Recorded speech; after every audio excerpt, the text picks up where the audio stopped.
Salve guarda-chuvas e guarda-chuvas, aqui é o Bruno, conhecido como Mislane. E hoje voltamos ao Pense Geek para mais uma análise completa.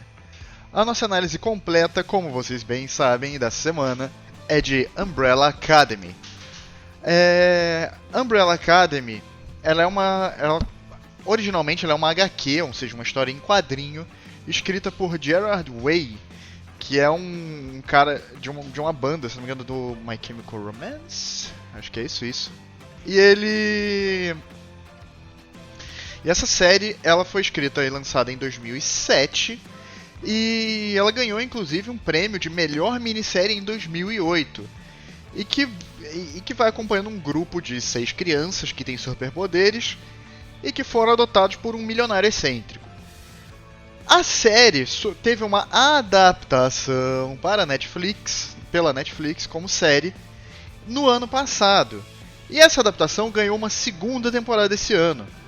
E essa adaptação ela tem grandes diferenças, tá, entre o quadrinho e a série, mas a gente vai focar na adaptação, então a gente vai focar na série e não nos quadrinhos, ok? Essa análise ela é da série, da primeira e segunda temporadas da série de TV de The Umbrella Academy. Então, galera, dito isso, já feito uma micro introdução sobre as coisas, seguimos para o primeiro critério, o critério da história de Umbrella Academy. Então, galera, como vocês bem sabem, a gente tem que fazer aquela análise completa de cada critério. E nisso a gente começa com a história falando sobre a trama principal de Umbrella Academy. A trama principal é sobre uma família completamente disfuncional e com poderes especiais, ou seja, além de ter várias questões de personalidade, de irmãos e tudo mais, ainda tem poderes no meio da mistura, tá? E eles se reúnem após muitos e muitos anos, estando separados, estando cada um no seu caminho, para salvar o mundo, só que deles mesmos. Sim. Então, de certo modo, a causa deles salvarem o mundo, deles terem que salvar o mundo, é a existência deles próprios. E ao longo da série, assim, na primeira temporada, eles vão desenvolvendo isso. Sim, vale ressaltar, a ameaça da primeira temporada e da segunda temporada são diferentes, tá? São bem diferentes. Mas as duas ameaças são bastante reais e bastante sérias, tá? E em ambos os casos são eles a grande causa de tudo, tá? Então, assim, eles têm motivações diferentes para estarem separados, mas todos eles se reúnem depois de um determinado acontecimento, que é se não me engano, é a morte do pai deles, que era esse milionário que juntou todos eles. E com isso eles acabam encontrando novamente um dos irmãos que já estava desaparecido há muito tempo. E ele fala, o mundo vai acabar. E quando ele fala que o mundo vai acabar, ele tenta explicar e trazer e convencer o grupo a se reunir para salvar o mundo dessa destruição que eles mesmos vão causar. E o que nos leva à seguinte pergunta. A série gira em torno disso ou se perde em algum momento? Então, a verdade é que a série, por mais que não seja tão culpável, mas é meio complexo quando você tá tipo com uma situação que literalmente quer dizer o fim do mundo. Sim, o mundo. A vida na Terra extinta. Acabou a vida na Terra, acabou, explodiu o mundo, pum, sabe? Mas ao mesmo tempo você tem os personagens que estão buscando um desenvolvimento pessoal. Então, quando eles estão buscando o desenvolvimento pessoal deles, eles acabam fugindo da responsabilidade de salvar o mundo. É como se do nada você chegasse lá e você estivesse ali numa situação vivendo a sua vida e de repente alguém dissesse: joga tudo pela janela que a gente tem que salvar o mundo agora.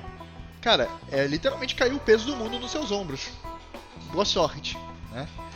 Então, por mais que eles sejam já pessoas com superpoderes e tudo mais, em vários momentos na primeira temporada e na segunda temporada, a série ela segue para rumos que atrapalham o desenvolvimento da história, mas que focam no desenvolvimento pessoal dos personagens. O que faz com que a gente meio que crie um ranço, de certo modo, com essa questão. Porque parece que é tudo muito enrolado, parece que é tudo... parece que as pessoas não têm senso de prioridades. Parece que, não, é muito mais importante pra mim resolver o meu namoro do que salvar o mundo. Mano, se o mundo explodir, você não vai ter namoro, você não vai ter vida. E parece que os personagens, eles não estão nem aí pra isso, em certos momentos. Ou que eles não levam isso realmente a sério. Então isso torna situações que poderiam ser bem mais simples em situações muito mais complexas e complicadas. Ou seja, a série ela meio que se perde um pouco do foco dela. O foco é reunir aquele grupo e salvar o mundo. O obstáculo, o grupo e o mundo. Porque realmente o grupo praticamente perde... eles se focam tanto nas próprias vidas e nas coisas pessoais deles que eles deixam salvar o mundo em segundo plano. Isso é meio sem sentido. As subtramas são interessantes? Existe um senso de importância nelas? Então, as subtramas elas envolvem principalmente as relações interpessoais, ou seja, relações entre pessoas, dos próprios membros da família, ou seja, entre os irmãos e o Pogo, que é um chimpanzé falante, ou o pai, a mãe e todos eles. E tipo, existe um senso de importância? Existe. Existe a importância do desenvolvimento pessoal de cada um deles. Você vê que aquelas situações e aquelas tramas, elas são importantes para cada um deles num âmbito muito pessoal, numa coisa muito próxima do coração de cada um deles. Porém, ela não tem nenhum adendo à trama principal, sabe? Por mais que você adicione muitas coisas ao desenvolvimento pessoal deles e às coisas dos personagens e das pessoas que são esses personagens, você desvia completamente da trama principal. Sério, as subtramas, se em alguma coisa, em grande maioria elas pioram a situação e fazem com que a trama principal aconteça pior ainda, ou com mais peso e que caia com mais força. Então ela é bem perigoso, são muitas decisões que eles tomam e coisas que eles criam ou que eles tentam resolver e que voltam para assombrá-los. Então são muito mais problemas pessoais e interpessoais do que o problema principal, que era salvar o mundo, que era impedir que a vida na Terra seja extinta. Então, por mais que as tramas sejam interessantes e desenvolvam os personagens e as suas personalidades e as suas histórias, elas, no geral, elas não ajudam os personagens a desenvolver ou proteger o mundo, que era a trama principal, ok? Então, em grande parte, isso já responde a próxima pergunta, que é: se essas subtramas desenvolvem ou levam a algum desenvolvimento da trama principal? Na verdade, e por isso que eu digo que a grande maioria que não, mas existem algumas que sim. Na verdade, você vai entendendo que algumas, acho que 2 ou 3 subtramas, principalmente as da Alison e a da Vanya, elas meio que causam a trama principal. Então, por conta disso, a subtrama do 5 também, do número 5 também. Por conta disso, a gente tem algumas subtramas que se desenvolvem e que levam as coisas à frente, mas você tem algumas outras que enrolam as coisas. Isso se aplica tanto à primeira quanto à segunda temporada. Na segunda temporada, por mais que eles estejam em outra situação, os personagens se tornam muito egoístas. Por mais a trama ela aborda coisas muito importantes, porque eles estão em uma outra época, em uma outra situação, e abordam muitas questões, a questão de religião, de brutalidade policial, racismo, liberdade sexual, cor, né, o racismo, como eu falei, como um todo. mas ainda assim ele é levado de uma maneira em que, mesmo assim, mesmo com todos esses problemas não são a trama principal. E parece que a série ela investe tanto tempo falando dessas causas e dessas outras coisas que parece que os personagens esqueceram que o mundo vai acabar se eles não fizerem nada.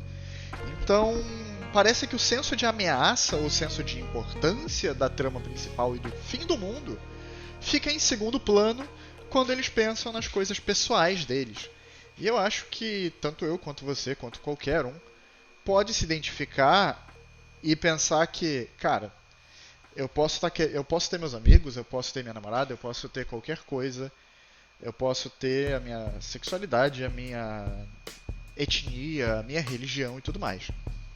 Mas eu vou deixar o mundo acabar porque eu briguei com a minha namorada?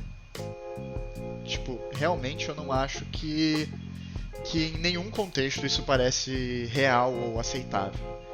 Então, dito isso, a gente pode a gente acaba tirando muitos pontos da trama, porque eles colocam um ponto muito alto que é fim do mundo. Fim do mundo é o ápice, né, digamos assim, de tramas, né? Porque quando você fala fim do mundo, quer dizer fim da vida na Terra, quer dizer que eu, você ou todo mundo vai acabar. E você não tem como colocar outra coisa em prioridade acima disso. Porque quando você fala de fim do mundo, não tem outro problema que você ache que vai ser maior que isso. Não tem nenhum problema pessoal seu que possa ser maior do que o fim do mundo. Porque se o fim do mundo acontecer, não importa o seu problema pessoal, ele não vai existir mais, você não vai existir mais. As pessoas envolvidas no seu problema não vão existir mais. Então, se você quer resolver o seu problema, primeiro você tem que salvar o mundo. Senão, não vai ter mundo onde você vai resolver o seu problema.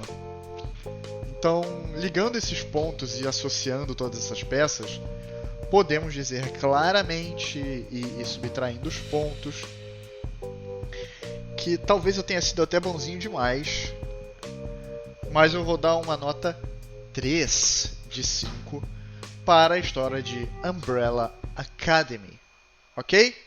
Então, galera, fiquem ligados, amanhã tem mais um vídeo. Segundo critério do cenário. Válido ressaltar que nessa semana eu vou fazer um pouquinho diferente da outra, e dessa semana eu vou gravar tudo no mesmo dia, então não estranhem a camiseta igual ou o cenário igual, tá? Então é isso, minha galera, muitíssimo obrigado e divirtam-se!